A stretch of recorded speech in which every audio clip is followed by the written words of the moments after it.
Hello दोस्तों, एक बार फिर से स्वागत है आपका हमारे यूट्यूब चैनल डर की दस्तक में। तो दोस्तों, आज हम आपके लिए फिर से एक बहुत ही ज़्यादा डरावनी और दिल दहला देने वाली कहानी लेके आए हैं।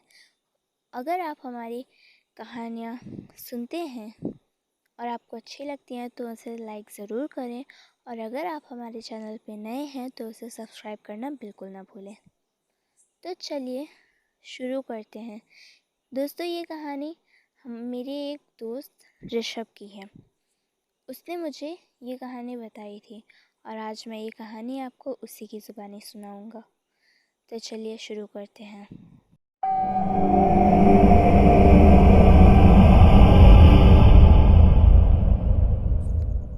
दोस्तों, मेरा नाम ऋषभ है और मैं एक स्टूडेंट हूँ। मेरा पूरा दिन पढ़ाई में ही चला जाता था। सुबह में मेरी 2 बार क्लासेस रहती थी और शाम को मेरी एसएससी की कोचिंग रहती थी। मैं उसकी तैयारी करता था। दोस्तों, शाम को करीब 5 बजे तक 5 बजे से मैं जाया करता था और रात में 9 बजे मेरी बस आती थी और मैं उसी से अपने घर आया करता था। दोस्तों, मेरे घर से मेरी कोचिंग की जगह थोड़ी दूर पे थी, तो मैं बस से ही आया जाया करता था वहाँ से, क्योंकि वो बस मेरी कोचिंग के जस्ट सामने स्टॉप पे रुका करती थी और वहीं से मेरे घर भी आया करती थी। तो दोस्तों, वहाँ से मुझे ठीक रहता था, तो मैं बस से ही आया जाया करता था। अक्सर ऐसा होता है कि हमें बस में, ट्रेन में आते जाते कई लोग मिल जाते हैं जिनसे हमारी बातचीत भी होती है और जिनसे बात करते करते हमारा सफ़र भी आराम से कट जाता है। लेकिन मुझे एक ऐसा इंसान मिला जिससे बात करना तो दूर, वो मेरा पीछा ही नहीं छोड़ रहा था, वो मेरे पीछे ही पड़ गया था। दोस्तों, अगर ऐसा दोस्त मिल जाए तो ये बहुत ही डरावनी बात होती है। तो ऐसा ही एक इंसान मिला था मुझे भी, जिसके बारे में आज मैं आप सबको बताना चाहता हूँ। दोस्तों, एक दिन जब मैं अपने कोचिंग से निकला था और अपने घर जाने के लिए स्टॉप पे आया था, उस दिन दोस्तों मेरी बस थोड़ी लेट हो गई थी। करीब 9 बज रहे थे जब मैं उस बस स्टॉप पे अपनी बस का इंतज़ार कर रहा था, और वो बस उस दिन थोड़ी लेट, करीबन 15 मिनट तक की लेट हो गई थी। तो मैं वहीं पे बेंच पे बैठ के अपनी बस का इंतज़ार कर रहा था, और तभी वहीं पे एक और इंसान, जो कि कुछ वाइट शॉल ओढ़ के मेरे ही जस्ट बगल में आके बैठ गया। दोस्तों, उसके हुलिये की बात करूँ तो उसका पूरे शरीर में कुछ नहीं दिख रहा था। उसका पूरा शरीर एक वाइट शॉल से ढका हुआ था। वो मेरे पास आके चुपचाप से बैठ गया। मैंने उस पर ज़्यादा ध्यान नहीं दिया। मैंने सोचा कि ये भी बस का इंतज़ार कर रहा होगा। तो लेकिन कुछ ही देर में दोस्तों उसे खांसी आने लगी, उसे कफ होने लगा और धीरे धीरे उसकी खांसी बढ़ने लगी थी। मैंने उससे बोला कि क्या आपको कोई प्रॉब्लम है, मैं कोई हेल्प करूं? लेकिन उसने कोई जवाब नहीं दिया। और फिर जब उसकी खांसी बढ़ने लगी तो मैंने अपनी बॉटल का पानी निकाला और अपनी बॉटल उसे दे दी। मैंने कहा कि आप इसे पी लीजिए, आपको थोड़ा बेटर फील होगा। और फिर उसने मेरी बॉटल से पानी पिया और वो दोबारा मुझे वो देने लगा, लेकिन मैंने मना कर दिया और मैंने कहा कि कोई बात नहीं, इसे आप रख लीजिए, अगर आपको दोबारा प्रॉब्लम होगी तो आप पी लीजिएगा। दोस्तों, ऐसा कह के तभी कुछ ही देर में मेरी बस आ गई और मैं जाके उधर से चढ़ने लगा। दोस्तों, अभी तक तो वो आदमी वही बेंच पे ही बैठा था। मैं गया कंडक्टर के पास, अपनी टिकट कटवाई और बस में चढ़ने लगा। दोस्तों, जैसे ही मैंने बस के अंदर अपना पैर रखा और मेरी नज़र सीधे पीछे वाली सीट पे पड़ी, वो देख के तो मेरे रोंगटे खड़े हो गए। दोस्तों, वही आदमी जो अभी तक मेरे साथ बेंच पे बैठा था, वो बस के अंदर बैठा था। दोस्तों, इसमें हैरानी की बात ये थी कि उस बस में सिर्फ एक ही गेट था जिससे मैं अंदर गया था, और वो इंसान मेरे सामने अंदर गया ही नहीं था, तो वो अंदर कहाँ से पहुँचा। मैंने तुरंत मुड़ के उस बेंच पे देखा तो वहाँ कोई नहीं बैठा था, और तभी उस इंसान ने मेरी बोतल को ऊपर दिखा के मुझे कुछ इशारा करने लगा। मैं डर गया और आगे वाली सीट पे ही जाके बैठ गया, और मैंने दोबारा पीछे मुड़ के देखा ही नहीं। लेकिन फिर कुछ ही देर में मुझे ऐसा लगने लगा कि मेरे पीछे कोई है जो मुझे बुला रहा है। जब मैंने पीछे देखा तो वही इंसान था, और वो फिर से मेरी बोतल को दिखा के मेरी तरफ कुछ इशारा कर रहा था। अभी मैं बहुत ज़्यादा डर गया था। मैंने अपना सर खिड़की की तरफ घुमा लिया और मैंने उसकी तरफ देखा ही नहीं एक बार भी। और फिर जब कुछ ही देर में मेरा स्टॉप आ गया और मैं वहाँ से उतर गया, मैंने सोचा कि अब तो वो आगे चला गया होगा, क्योंकि वो मेरे साथ बस से उतरा ही नहीं था।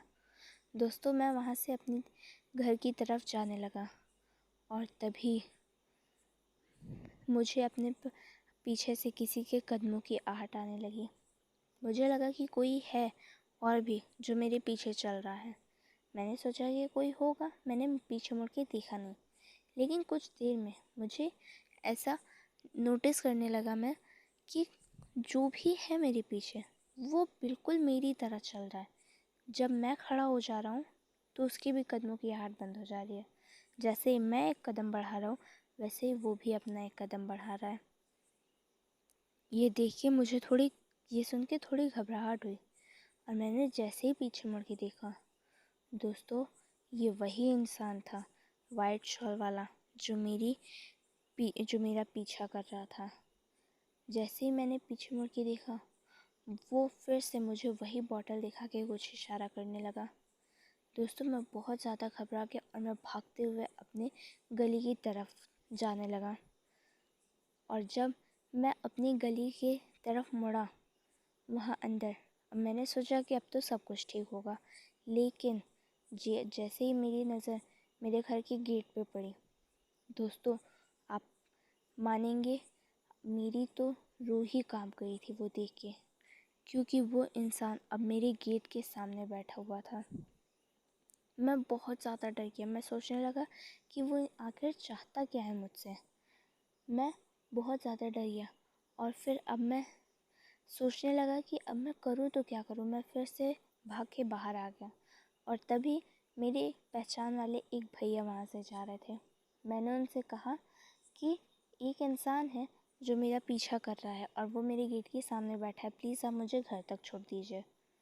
तो फिर अब इस बार जब मैं उनके साथ गया तो वहाँ पे कोई नहीं बैठा था। मैं घर के अंदर चला गया आराम से, और मेरे चेहरे का रंग एकदम मुड़ा हुआ था। मेरे घर वाले देख के समझ गए कि कोई तो बात है, और फिर मैंने उन्हें सब कुछ बताया जो आज मेरे साथ हुआ। दोस्तों, अगले 2 दिन तक मैं वहाँ अपने कोचिंग नहीं गया था, लेकिन फिर मुझे कोचिंग तो जाना ही था, तो तीसरे दिन से फिर मैं गया, और अपने ही टाइम पे मैं उस दिन दोस्तों टाइम पे मेरी बस आ गई थी। मैं उस दिन बैठा नहीं था, मैं खड़ा ही था, और जैसे ही मेरी बस आई मैं अंदर चला गया। उस दिन मैं थोड़ा खुश हुआ क्योंकि वो इंसान अब इस बार नहीं आया था। लेकिन दोस्तों, अगले स्टॉप पर फिर से सिर्फ एक इंसान बस में चढ़ा, और वो वही शॉल वाला इंसान था। बस में भीड़ बहुत कम थी, इसीलिए मैं अपने पसंद की विंडो की सीट पर बैठा था। दोस्तों, वो इंसान आके डायरेक्ट मेरे बगल में बैठ गया। ये देख के मेरी धड़कनें बहुत तेज़ हो गई। मैंने उसकी तरफ फिर एक बार भी मुंह घुमाया ही नहीं, मैं खिड़की की तरफ करके मुंह बैठ गया। और फिर उस इंसान ने मेरे पैर पे वही मेरी बोतल रखी, और उसकी ये हरकत देख के मैंने उसकी तरफ अपना चेहरा घुमाया और देखा तो उसकी शक्ल बिल्कुल नहीं दिख रही थी। लेकिन जैसे ही मैंने नीचे देखा तो दोस्तों उसके पैर किसी पेड़ की टहनी की तरह थे, एकदम अजीब से। वो इंसान के पैर तो हो ही नहीं सकते थे। उस शॉल से उसका पूरा शरीर ढका था, मैं और कुछ नहीं देख सकता था। लेकिन उसके पैर को देख के मैं तुरंत वहीं बेहोश हो गया।